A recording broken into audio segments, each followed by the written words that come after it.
इस संसार में सबसे बड़ा पाप क्या है?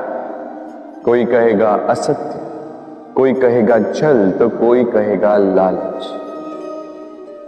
नहीं, संसार में सबसे बड़ा पाप है नारी का असम्मान, नारी का मान भंग करना। क्योंकि ये अपराध केवल नारी के शरीर को ही नहीं, उसके मन और उसके आत्मा पर भी प्रहार करती है।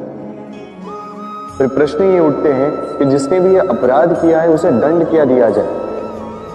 फिर कोई कहता है शारीरिक पीड़ा, कोई कहता है मृत्यु दंड। किंतु इस अपराध का दंड निश्चित करने से पूर्व क्या ये जानना महत्वपूर्ण नहीं है कि अपराधी है कौन? अब आप कहेंगे कि सरल सी बात है, वही पुरुष जिसने स्त्री का मान भंग किया। किंतु क्या ये पूर्णतः सत्य है? क्या स्वयं के अपमान के लिए, स्वयं के सम्मान को खोने के लिए कभी कभी नारी स्वयं उत्तरदायी नहीं हो सकती? सोच के देखिए, सम्मान खोने से बचने के लिए पहले सम्मान की सीमा पर दृष्टि रखना आवश्यक है। रावण सीता का हरण इसलिए कर पाया क्योंकि सीता ने भोलेपन के कारण रावण का उस सीमा को लांघना सरल कर दिया। किंतु अशोक वाटिका में उसी सीता को रावण स्पर्श तक नहीं कर पाया क्योंकि उसने रावण और उसके मध्य में तिनके की एक छोटी सी दीवार बना दी थी। जीवन में ना कहना सीखें। यदि कोई आपके सम्मान की सीमा को पार करने का प्रयास करे तो उसे वही रोकना सीखें। आपके ऊपर उठे पहले हाथ को, पहले कटाक्ष को वही रोक देना सीखें। फिर किसी पुरुष में साहस नहीं कि वो पुनः आपका अपमान करने का प्रयास भी कर सके, क्योंकि नारी जननी आराध्य। तो स्वयं को निर्बल मानकर आप अपराधी न बने। राधे इस कमल के पुष्प को देख रहे हैं? इसकी एक विशेष बात है, जल स्तर कितना भी बढ़ जाए, ये पुष्प सदैव जल सतह के ऊपर ही रहे। और इसका कारण है इसकी ये नाक। जैसे जैसे जल स्तर बढ़ता है वैसे वैसे ये नाल भी बढ़ती और इस पुष्प को जल सतह के ऊपर रखती। किंतु जब जल स्तर घटता है ये नाल घट नहीं पाती और फिर स्वयं के साथ ही इस पुष्प का भी विनाश कर देती। मनुष्य के साथ भी यही होता है। जैसे जैसे मनुष्य समृद्ध होता जाता है वैसे वैसे उसका जीवन स्तर बढ़ता जाता है, उसकी अपेक्षाएं, उसकी आवश्यकताएं बढ़ती जाती हैं। किंतु जब संपन्नता घटने लगे उसकी आवश्यकताएं कम नहीं हो पाती और फिर इसी कमल की भांति मनुष्य भी टूट जाता है। तो फिर क्या करें? क्या किया जाए इस परिस्थिति में? जीवन स्तर बढ़ाना छोड़ दें? कदापि नहीं। किंतु जीवन स्तर बढ़ाने के साथ साथ ही अपनी आत्मशक्ति को सुदृढ़ करें। संकट का समय आने पर आप अपना जीवन कैसे व्यतीत करेंगे इसका अभ्यास करें, क्योंकि जीवन स्तर और जल स्तर तो घटते बढ़ते रहेंगे। ये आप पर निर्भर करता है कि आप इन दोनों के बीच का तालमेल कैसे सुनिश्चित करते हैं। राधे राधे। इस हीरे को देख रहे हैं आप? लाखों करोड़ों वर्षों तक धरती के गर्भ में रहने के पश्चात ये इतना कठोर बनता है, किंतु जब खान से निकाला जाता है कोयले की ही भांति होता है, श्वेत, कठोर, निस्तेज। किंतु जब इसे तराशा जाता है तब इसे तेज प्राप्त होता है और तब ये अपना मूल्य बढ़ाता है। संसार में मनुष्य के साथ भी यही होता है। मनुष्य की बुद्धि, मेधा, अनुभव उन वर्षों के कारण नहीं बढ़ती जो वर्ष हमने हमारे जीवन में व्यतीत किए, बल्कि उन क्षणों से निखरती है जब हमने कठिनाइयों का सामना किया, चुनौतियों का सामना किया, संकटों का सामना किया, छल और पीड़ा से।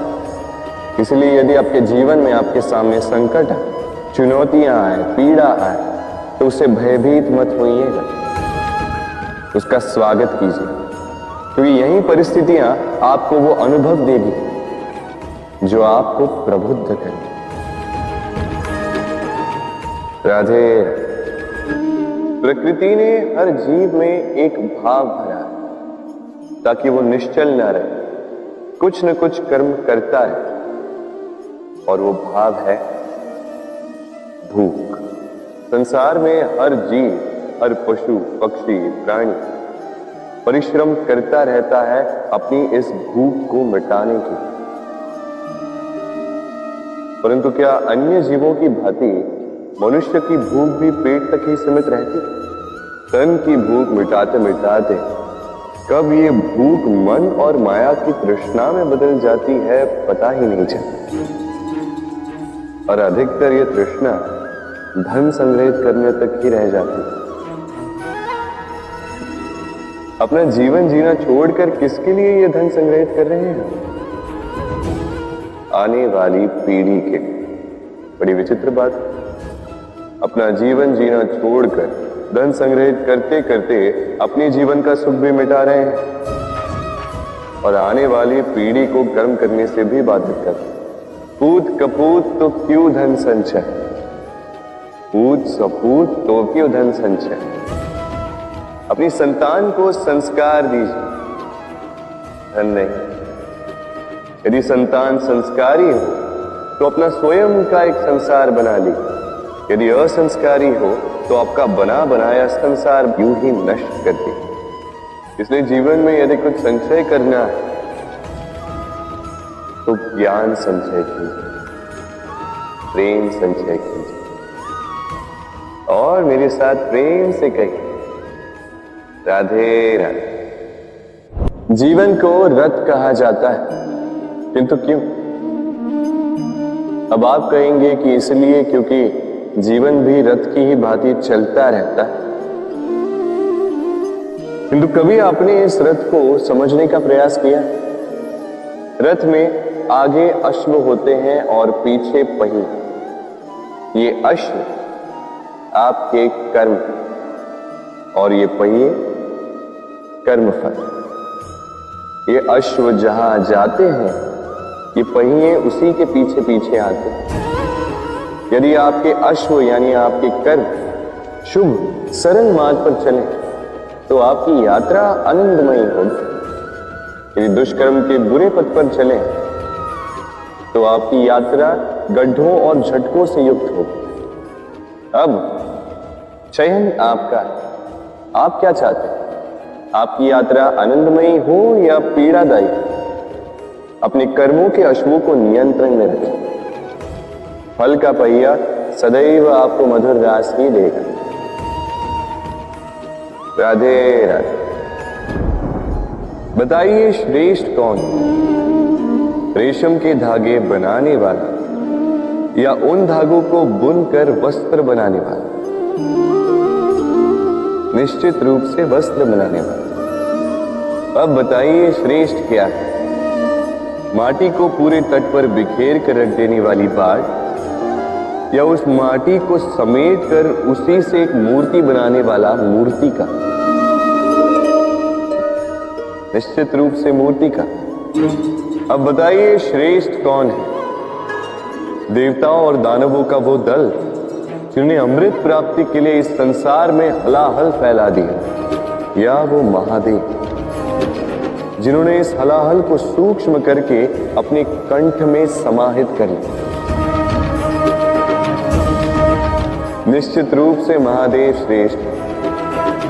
इसी प्रकार संसार में छोटी छोटी बातों को बड़ा करने वाले श्रेष्ठ नहीं होते, क्योंकि छोटी छोटी नोकझोंकों को द्वंद्व में परिवर्तित करना बड़ा ही सरल।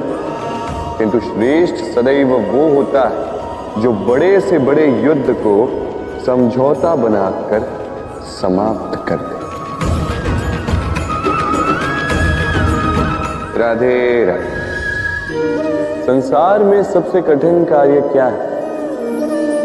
कोई कहेगा पर्वत पर चढ़ना, कोई कहेगा तैरना, कोई कहेगा उड़ना। किंतु क्या ये वास्तव में कठिन है? असल में देखा जाए तो बस ये थोड़े भिन्न है। जो कर्म हमारे लिए करना थोड़े भिन्न हो, हम उसे कठिन समझ लेते हैं। जैसे तैरने की कला भिन्न।